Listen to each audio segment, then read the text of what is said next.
Welcome to the Speed Studio podcast, where art accelerates business, design drives performance, and we explore the culture of speed with athletes, business leaders, and creatives who define it. Welcome to the Speed Studio podcast. Today is going to be a bit of a different episode because we are going to do Welcome to Atlanta, rapid fire rules around existing on the Beltline. That's all we're doing? I thought we were going to talk about other stuff too. Yeah, we will, but we're going to start off with this. Oh, okay.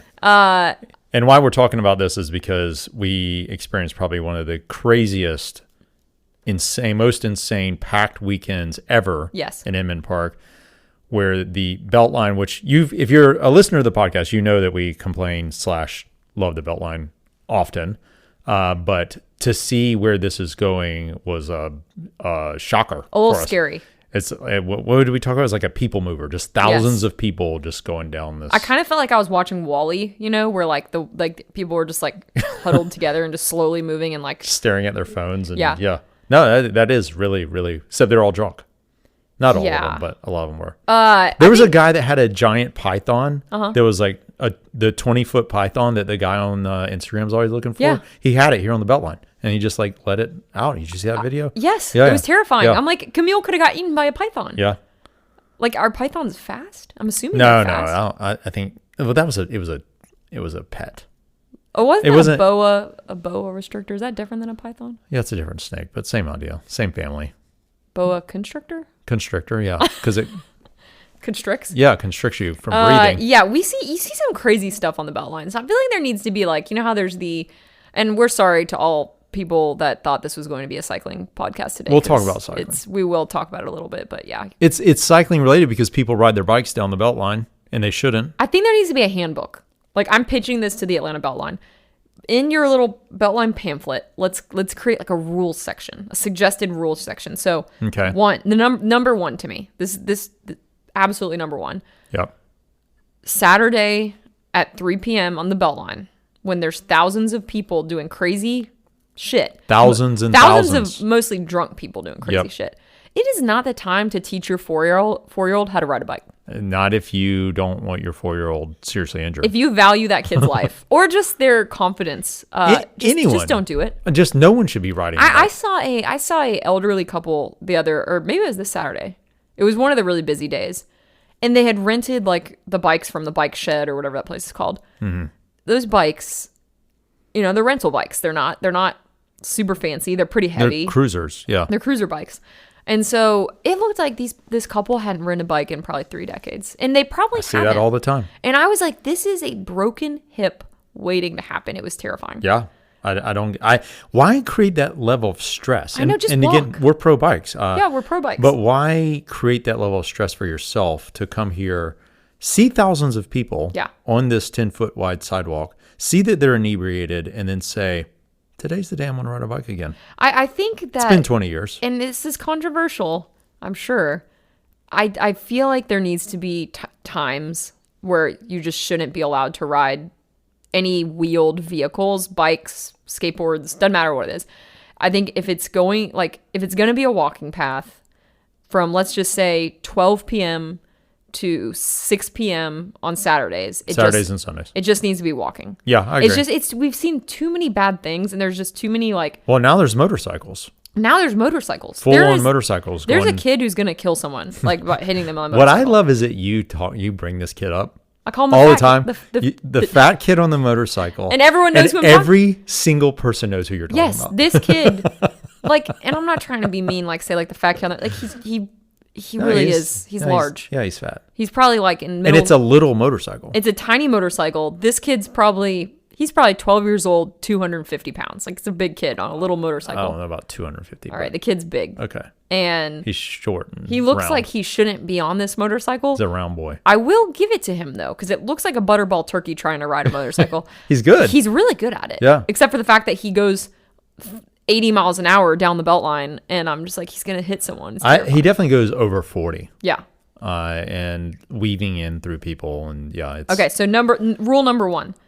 No two-wheeled vehicles on the Beltline during peak hours. Okay. Just don't do it. Yep. Okay. And don't teach your kids. And just there's to ride. You know how many empty parking lots are out there? Go to the west side. Go to the west side trail.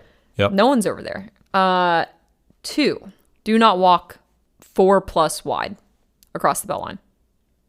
So can you walk 3+? 3 is the max, and that's if you're skinny. Okay. I just feel like there's so many times where groups of people are walking like 7, 8 wide. They'll walk the whole. They just block the whole Beltline. The whole thing, yeah. So okay, don't walk any more than 3 wide on the Beltline. Yep. All right, number 3. What do you think? Mine is easy. It's the number one thing that it happened to me this morning. When you're merging onto the Beltline, you're coming in. I'm already on the Beltline. You're merging in. Don't just merge in and walk right next to me. Yeah. Like we're together now. So today I had this on the walk to the gym. A guy, and there's no one even on the Beltline. Is he not paying attention? Is he on his phone so he doesn't realize he's merging? Yes, he's on his phone. And he just walked right next to me, and then we're just me and another dude. So what do you do? I stopped. Yeah, now see that's your problem. Because I tried to speed up, and then he sped up. See, I just let it happen. And so then I'm just walking next to this guy, and that's too weird. And it happens all the time. I let it happen. It's not just like one. Couples will do like. All the time, people will just merge into you. And so you always give up first, is what you're telling me. No, usually, I mean, if I'm with you, we'll duke it out and we'll go faster. Because I view it as playing chicken. Yeah. But like I view it as like you've now challenged me. I'm just tired. To see how uncomfortable we can make this for everyone. And all I gotta do is stop for like 5 seconds. Yeah. And then he keeps the same pace. Then I start again. Yeah. Now you're just walking in front of me. Like if we could just do that, that'd be fine. Yeah. So but I have the right of way because I'm already on the Beltline. You're already on. Yeah. So that would be mine. The reason we're talking about this, people, is because this weekend was so insane. It was so crazy. It was like Bourbon Street. It was like Mardi Gras. It was like New York the Times Square. Oh, Times Square. It was like if you took Times Square and put it on the High Line in New York. Yes. And to live here and experience that, yes, it's great. People are always like, it must be amazing living in Inman Park. It is. Yeah, we love it. But weekends like this, and I think it's the start of the season, it's only going to get worse. We're concerned. It took you an hour to go 2 miles in your car. Yeah.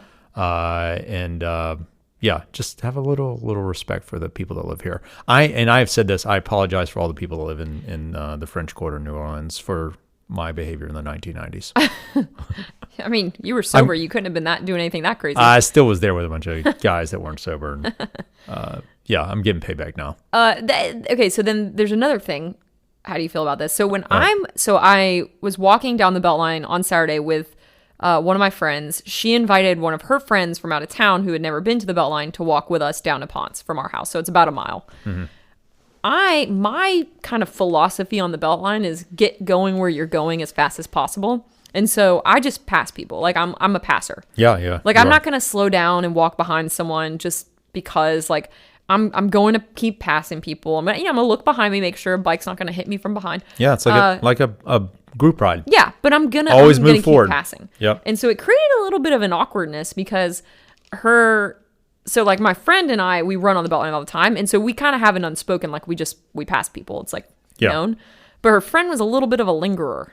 And she's from out of town, right? Yeah, and so I think she's overwhelmed. She's looking at everything. I mean, imagine how crazy that is. I thought I was gonna have to just drop them. Yeah. I was like, I can't just walk slowly behind all these people. And I kept saying, I was like, let's pass. Like I kept like nodding, like kind of like. Go. Oh, you're giving them the nod. I was giving them signals. Yeah. I felt like I was I felt like I was directing. Did you ever have traffic. to say we got to pass people? Well, I just would go and leave them. Okay. And I was just like, you're either with me or you're not. And so then would they catch up? They would. Yeah. Okay. Yeah, it's kind of like a duckling. Just if you keep going, they follow. So then you slow down a little bit whenever they catch up. And then, no. I would make them just speed up until they caught up with me. Okay. That's one way to do it. So yeah, I'm a passer. Are you a passer? If I'm with you, I have to. Yeah. I don't walk slow, but I'm not like a naturally fast walker. Mm-hmm. That's not my tempo. You're not a speed walker. Yeah, I'm not a speed walker unless I'm walking with you. But so I don't normally have to pass. Okay. But on the weekends, people are on the weekends so you have to. Slow. Yeah. On the weekends, they're just like if we walk, I'm walking, they're strolling. That's what I'd say. If we strolled at the average stroll pace from our house to the Pond City, which again a mile, it would take us probably an hour to go a mile. I'm trying to get there in 20 minutes or less. Yeah. Yeah, it's a 18-minute walk in the morning without traffic. Yeah. traffic on the Beltline. So, okay, we've pounded that pavement enough. Literally and figuratively. But again, I love it. A Sunday afternoon, a Sunday airport ride like this past weekend, hard as hell. We start with 50, we finish with 15 or less. Michael has us on the rivet the whole time. I'm thinking about getting back to Chiringa. Yeah. On Highway 29, I'm thinking about that. I think at the end of the day, it's such a great thing for the city, and I hope it continued to build out. Like it's interesting because I'm not like I don't know much about this. I feel like you know more about this than I do. But we were talking about is I met a woman on Saturday at Shelly's birthday that lives in Glenwood Park, so like right where that new part's about to open, and we were saying we kind of hope like some of the flow starts to go like once that section's open, down. it kind of goes. Right now, the reason the East Side Beltline is so busy is because it has the most restaurants, it has the most people. Like it's just the oldest part. But it will require that section to have those things open. And so the West Side Beltline that is open doesn't have as many things. And she was telling me that they can't build any restaurants because it's the historical West End and they're not allowed to like build restaurants over there. And I was like, that sounds made up. Yeah, I don't think that's right at all. Okay, because I was like, there's tons of development. I think there's actually less restrictions on the west side. The amount of new infrastructure and programs that are coming down there. Like think about the cut rate box. Yeah. Like that whole. Well, that's what I said, and she was like, "No, I don't think they're not going to be able to turn that into anything." And I was like, "I think they are." No, that's made up. It just takes time. Yeah. I mean, this is taking time. I mean, this started 15, 16 years ago. Yeah. East Side Trail. When I moved in, it was a dirt path. Same. And now here we are, 16 years later, and it's a tourist destination. That's what we talked about with Michael's. Like people are going to start coming here just to go to the Beltline. Like traveling from out of state to stay on the Beltline. That's one thing is I don't feel like we have enough hotels for the Beltline, because when people are like, where should I stay? There's kind of only a couple places that I would recommend. Yeah, the Fourth or the one Claremont. What's it called? Well, the Claremont, but then the one that's like apartments. Oh yeah, the one above Richard stays at. Yeah, I can't think of the name, but so there's a couple, but there's not big hotels. Thank God. I mean, if there were big hotels, I think we'd be even that's more a good point. Screwed. Well, and then so it's going to be interesting to see how like the flow of everything. Like I'm hoping that it kind of, once the whole entire thing is connected, it will open up the flow of where people want to go. Because I think about what's interesting right now is, like, so I follow this girl on TikTok, and you actually sent me one of her videos too. She's like, does these Atlanta orientation, like welcome to Atlanta. Oh, I love her. She's amazing. Yeah. This woman, like, you got to search for her. I can't remember her name, but we're full, but since you're here. Yeah, she's like, welcome to Atlanta. We're full, but since you're here, I'm your orientation leader. Like, let me tell you about Atlanta. And it's hilarious. And so, but a lot of what she talks about is like the way you act in the different zones of Atlanta. Yeah. And I think that has to happen happen to the Beltline too, because right now we got one zone. Yeah. And everyone's bringing all the other zone activities to the one zone, because I feel like the Beltline isn't it's kind of undefined right now. Like the culture of this area has not defined how it wants to act. So you got like frat boys doing crazy stuff. You got it's because they're all coming here. They don't live here. Yeah, you got influencers doing crazy stuff. You got people that there was people that looked like they should be going to like the club at 2 a.m. in Vegas, but they were on the Beltline at 12 p.m. on a Sunday. Yes. So I think the Beltline has not figured out what it wants to be as far as the zones go. And so I'm interested to see, like, will different, like, Beltline zones start to pop up? Like, will there be a section of the Beltline that has more, like, day clubs, or more, like, you know, people that want to go, like, sit by a pool, or, like, go, like, you know, do all that? Will there be a section that's more, like, family-oriented? Will there be a section that's more, you know, again, like, I think our section, unfortunately, because of Lady Bird and those, it is kind of like the frat scene. Yeah, because when we go down to Ponce, it feels much more tourist. It feels more like family. It feels like even people from out of town. Yeah. Yeah. So I think there definitely will be. I think, but it's still like, it's so crazy, like how transformative it is. Yeah. Like how it's literally changing Atlanta. It's changing how people perceive Atlanta. It's changing where people want to live. You know, it's like you said, like there's influencers that are just like Atlanta influencers, Beltline lifestyle. It's like Atlanta Beltline lifestyle influencers, and we know a bunch of them. Yeah. Do we want to talk about Milan San Remo? Sure. How wrong I was? Yeah. I mean, you're wrong a lot. Yeah. So 2 weeks ago, I said that Pogačar was making bike racing boring, and then he turned into one of the greatest. I think a lot of people are saying it's one of the most exciting ends of a bike races you could possibly have. Yeah, and explain to the people what happened, like what made it so exciting. So Milan San Remo is a monument classic one-day race. It's the longest race, but it's pretty boring until the last 30 kilometers, and there's 2 climbs. He crashed. This is the world's greatest cyclist, probably the greatest of all time. He crashed right before that first What caused climb. the crash? They were just like 20 wide, going 40 miles an hour into a narrow climb. Oh. And it just like Touched touched wheels and he went down, which is unusual. They keep going, again, 40 plus miles an hour. And then his teammate, Brandon McNulty, American, took him through the group like they were on e-bikes. And it was like crazy. And then he got to the front and he attacked and rode away with Van der Poel and Pidcock. And then like super exciting, 2-man sprint with Pidcock, but then you had Wout van Aert coming hard. If they had hesitated, if there had been 200 more meters, I think Van Aert would have won. Yeah. And to do that, he's banged up. He's like, his clothes are ripped. See his booty cheeks. His booty cheeks are hanging out. Just like the Beltline. His bike was broken, we found out. His disc was rubbing. Could you imagine racing and hearing your disc rub? That would drive me insane. I might just like sit up if that was the case. But and he won. And he was so excited to win. He's never won that race. Yeah. So he's got one more monument to win, Paris-Roubaix. Yeah. If he wins Paris-Roubaix and wins one more Tour de France, do we think he'll retire? I think so.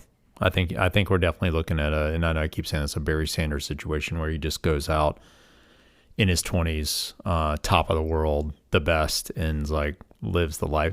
Goes and hangs out with Carlos Sainz in Monaco. That's his boy. Carlos was on the finish line. Yeah, driving his car. Was he like on the course or just going to meet him at the I think he was just going there. He was recording it on the way there. Oh, okay.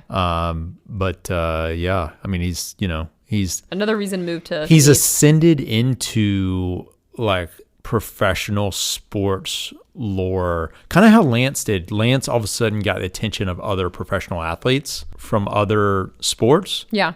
Tade's doing that now. Like the fact that arguably the most famous F1 driver in the world is your boy and hanging out and waiting on you at the finish line is pretty cool. Yeah, very cool. I mean, I think like you've got to think about how mental these guys are to be able to do what they do. Yeah.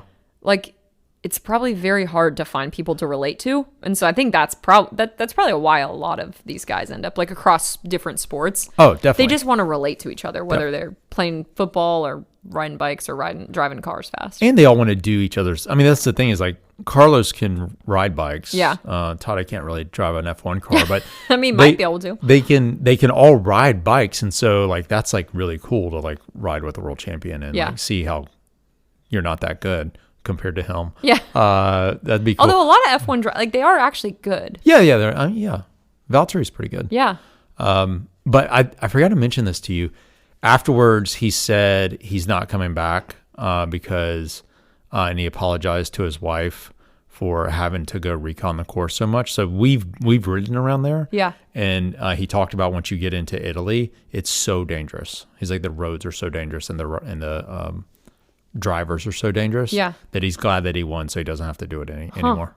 Yeah.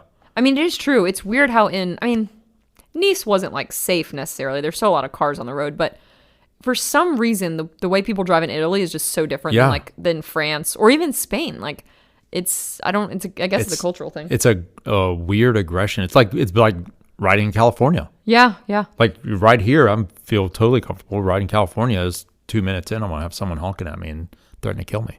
Yeah, it's very strange. Yeah. So anyway, that was exciting. And then the women had a terrible crash. Terrible crash. It was so scary. It looked way scarier. Like, luckily, no one was... I mean, one girl got very injured. Like, it's so funny because as cyclists, we're always like, they weren't hurt that bad. They just had 5 broken ribs, a punctured lung, a shattered collarbone. Right. But, like, to the average cyclist, like, you see that so much that you kind of, like... You're like, if they didn't die, that wasn't that bad. Your runner friends were, like, asking you why you didn't want to race anymore. Well, you're like, because of crashing, and then you send them that video and they're like, okay, yeah, I get it. Yeah, because I've had that. It's really hard to explain to a runner like how dangerous cycling can be, because they're only like, if they're a runner and they have a bike, they've probably just ridden on the Beltline or on a sidewalk or on a path or on the Silver Comet. And so they're like, how can it be that dangerous? And like, it's just really hard to explain. So I sent a bunch of them that video and was like, this is how it can be dangerous. But luckily, again, everyone walked away with all their limbs and all their brain cells intact. So, but it looked terrifying. We talked about this earlier. It makes, and you said this, it's a different feeling watching a bunch of women crash so severely than it is watching guys. Yeah. Yeah, and like there was an article written by this chick, this news media person, who basically was like, why is everyone so up in arms about the women crashing? Like, it's, is it because they're women? Like, and I'm like, yeah, it is. No one, yeah, it's just a natural reaction. I mean, I just think people, like, these girls are so thin and petite, and like, to be a world tour cyclist, like, you're a little girl, like, you're a little human. Same with the men too, but obviously the women are even much smaller. And so it's like watching like children go off the side of a cliff. You that's a good analogy. Fear for them. It's about getting hurt is the way I think about it. Because I said to you, I have the same feeling when I watch like Vingegaard crash. Yeah. Because I know he's going to be severely hurt. Yeah. Whereas Jonathan Milan crashing in a sprint, probably not hurt. He's probably going to get up and walk across the line. He's going to have some scrapes on him. But you do that to Vingegaard, and he's in 1,000 pieces, and his career's over. Yeah. Right? So it's kind of the same thing. So I think trying to make it more than it really is. Yeah, it's like people are trying to make it divisive of like, oh, it's misogyny, like caring more about the women crashing than the men. And I'm like, I think people just like, I don't know. We've grown up being like, protect women, don't hit women, don't do bad things to women. So I think it's kind of like in all of us to be extra like worried when you see a woman get hurt versus a man. And I think that's probably not going away. So I don't know that it's that deep. Yeah, it was a bad crash. And it was a bad crash. It was scary. Like I see the men crash all the time and I'm like, they'll be fine. But like if I see like the women crash, I'm like, oh no, I hope they're okay. And it's not because I'm trying to be negative about it. Anything else on that? We had our normal airport Sunday. Was it normal though? You said it was like extra spicy. It was, there were 10 minutes when we got to 29 that I think may have been the hardest 10 minutes in the history of airport. When you left the house, you were wearing white bibs and you said, now that I've put the white bibs on, I cannot get dropped. First time I've worn the white bibs in public. The special Michael Garrison edition white bibs from last year. Mm-hmm. I had a pair, never wore them. So obviously feeling good. But you're right. Like I actually, and I said this, I forgot who I said it. If I was wearing black bibs, I don't know if I would have made it. Yes, you would have. It was you so say hard. This every weekend, and every weekend you make it. I know. I'm shocked. I still got the miles. 50 years old and hardly trained, but can still make the hardest group ride in America somehow. So I don't. Someday that's got to end. I'm just waiting for that day. Just embracing it in your white bibs now. There were a lot of white bibs. I think we're at peak white bib because not only me and Michael, but there's another team that copied us in town. And then there was like, a guy in Black Sheep white bibs, a guy in Ponder Mall white bibs. If you're everyone, fit, by the way, white bibs look good. Everyone that wore white bibs stuck. So it went from like 40 or 50 to like less than 15. Yeah. And of those, 5 or 6 of them were in white bibs. So yeah, there might be something to that. But I think we've come full circle. I had white bibs in 2006. Yeah. With the Aaron's cycling team. And now I think we've come full circle 20 years later.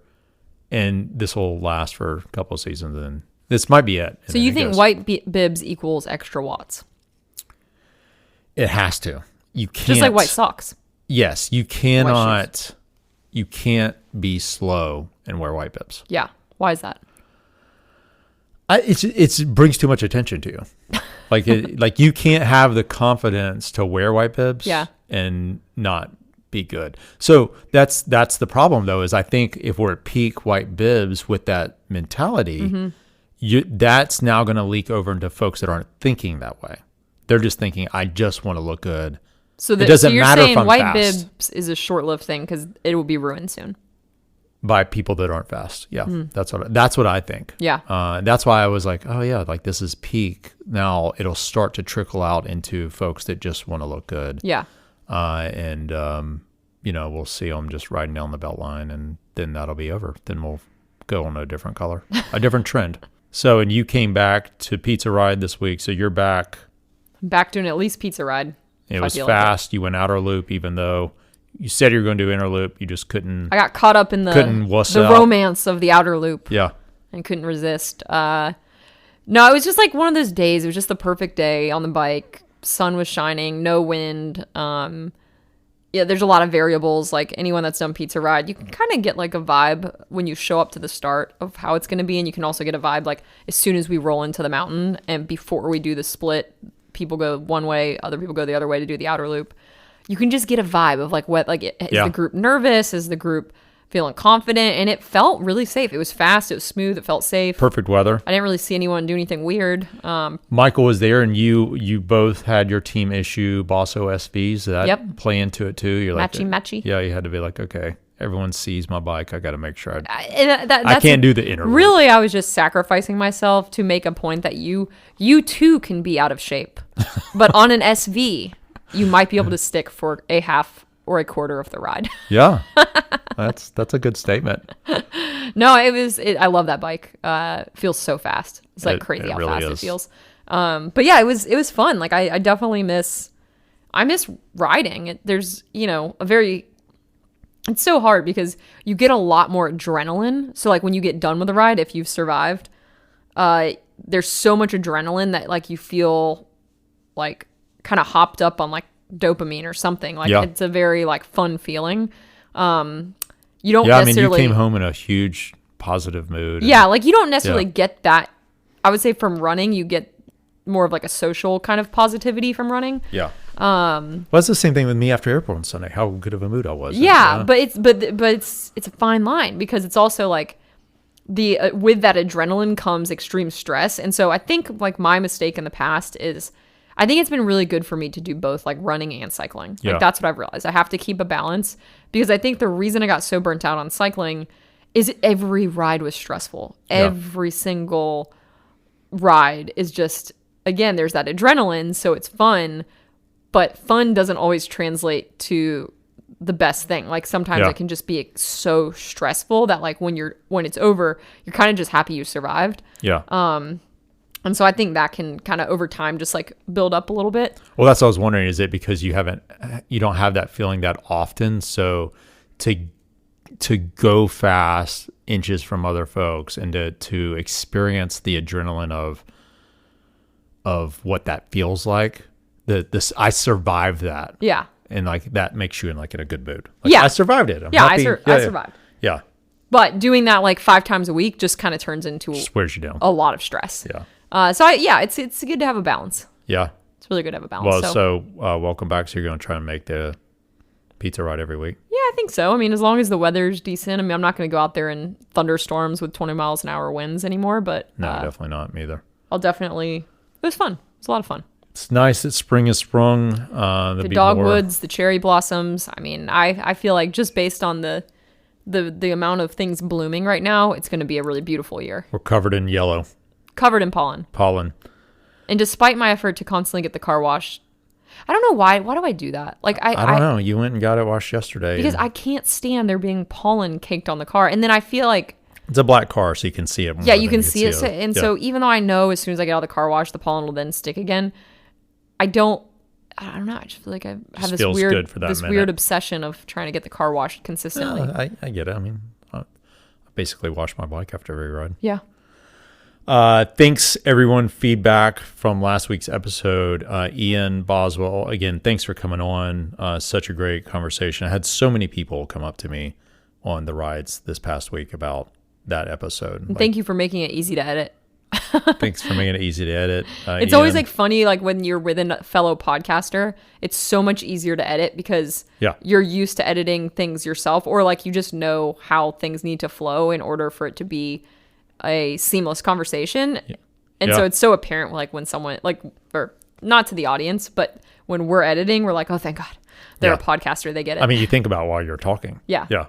Yeah, so that was awesome. And again, thanks for all the feedback. If you haven't listened to that episode, go back one and listen to Ian. And we talked a lot about the future of gravel racing, which we're actually in our newsletter going to be writing about for the next few weeks. We've got some ideas on what the future could look like if the right decisions are made, and what the pillars of success could be for the future of gravel and or just American bike racing in general. Yeah, a lot of exciting things, all positive. I think it's going to be a good year. Yeah. Good year of bike racing, good year of running. And I mean, I think if anything, the Beltline, back to that, has just shown us how much people just want to get outside and like enjoy. That's a good point. Joy, just like, which I think is like, and community and so camaraderie. Good. Yes. Like it kind of gives me hope, because instead of everyone just sitting in their home, like on their computer, on their phones all day, I think there's a shift. Like if people have access to outdoor spaces to build community, they're going to take advantage. Like people want that. Yeah. So it shows you that people want to be around other people. 100%. Because that's all this is. I kind of feel like this might be the first year that the COVID like introversion is starting to go away. I think those people are still out there. We're just not seeing them. No. I'm saying like I even feel different. Like because I feel like everyone got so used to COVID like being like introverted, and I feel like it really took a long time to like overcome that. Yeah. And like start being around a lot of people again. So I feel like the tides are shifting. I mean, we just had our 6-year anniversary. Yeah. So hard to believe. So weird. I feel like it was yesterday when we were in Puerto Rico and everything was shutting down. Getting the last flight out. Yeah. We've got a lot of exciting things coming up, a lot of exciting travel plans, going to California, New York, Italy, London. We've got a lot going on, so we'll hopefully have some more exciting episodes. Maybe Vermont. Possibly Vermont. All right. Thanks for joining us, folks. Yeah, make sure you like, subscribe, and share. And go back and listen to some of our guest episodes, because today is obviously more of a one-on-one. So if you don't know us well, this probably made no sense. All right. Bye.